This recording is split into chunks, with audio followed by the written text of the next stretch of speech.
Yunus adalah seorang nabi pada Perjanjian Lama. Dalam bahasa Ibrani, Yunus disebut Yonah yang berarti merpati. Nama ayahnya adalah Amitai yang berarti kebenaran Allah. Tokoh Yunus sendiri didasarkan pada tokoh yang dikenal hidup pada masa pemerintahan Yerobeam II.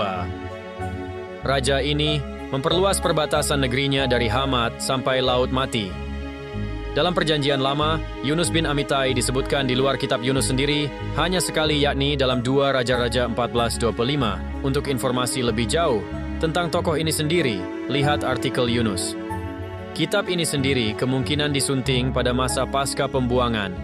Yunus dianggap sebagai salah seorang nabi kecil karena buku aslinya ditulis bersama-sama dengan kitab-kitab kenabian lainnya yang lebih kecil dalam sebuah gulungan saja, yang juga dikenal sebagai Kitab yang 12.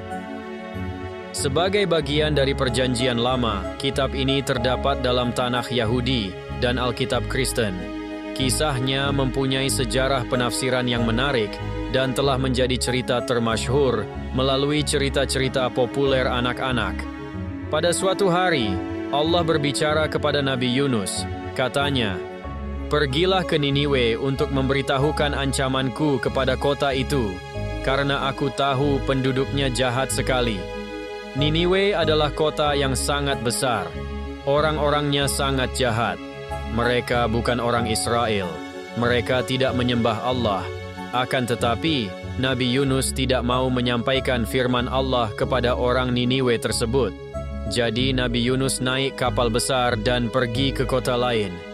Waktu Nabi Yunus di kapal, ia turun ke tempat yang paling bawah dan berbaring di situ, lalu tertidur nyenyak. Kemudian Allah mendatangkan angin keras yang meniup dan mengombang-ambingkan kapal itu. Ombak menjadi semakin besar dan kapal itu hampir tenggelam. Badai begitu hebat sehingga awak kapal takut sekali. Mereka berteriak-teriak minta tolong, masing-masing kepada dewanya sendiri. Supaya kapal itu tidak karam, mereka membuang muatannya ke dalam laut.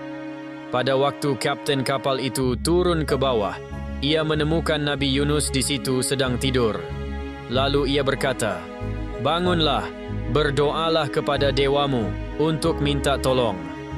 Sesudah Nabi Yunus dan kapten kapal itu naik ke atas, para awak kapal itu berkata kepada sesama mereka, "Mari, kita buang undi supaya kita tahu siapa yang bersalah sampai-sampai kita tertimpa bencana ini." Lalu mereka pun membuang undi. Nama Nabi Yunuslah yang kena. Kemudian Nabi Yunus berkata kepada orang-orang yang ada di kapal itu, "Saya orang Ibrani, saya menyembah Allah yang di surga, yang menciptakan bumi dan laut." Kemudian ia bercerita bagaimana ia berusaha melarikan diri dari perintah Allah. Sementara itu badai makin menjadi-jadi. Lalu para awak kapal bertanya kepadanya, "Apa yang harus kami lakukan kepadamu supaya badai ini berhenti?" Jawab Nabi Yunus, "Buanglah aku ke laut, pasti badai akan berhenti." Tetapi para awak kapal itu masih berusaha sekuat tenaga untuk mendayung kapal itu ke daratan. Namun badai makin mengamuk juga sehingga usaha mereka sia-sia belaka.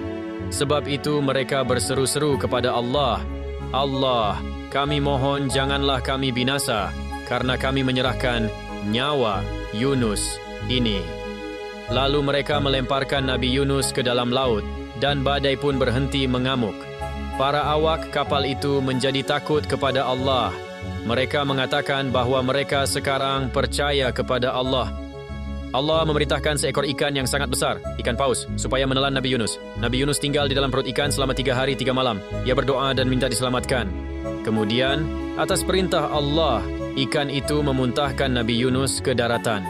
Nabi Yunus menaati seruan Allah. Ia segera pergi ke Niniwe. Ia memasuki kota Niniwe itu dan sesudah berjalan sepanjang hari, ia berteriak, 40 hari lagi Niniwe akan hancur. Penduduk Niniwe percaya kepada pesan Allah. Seluruh rakyat memutuskan untuk berpuasa. Semua orang, besar maupun kecil, memakai kain kabung untuk menunjukkan bahwa mereka menyesali dosa-dosa mereka. Allah melihat perbuatan mereka. Dia melihat bahwa mereka telah meninggalkan kelakuan mereka yang jahat.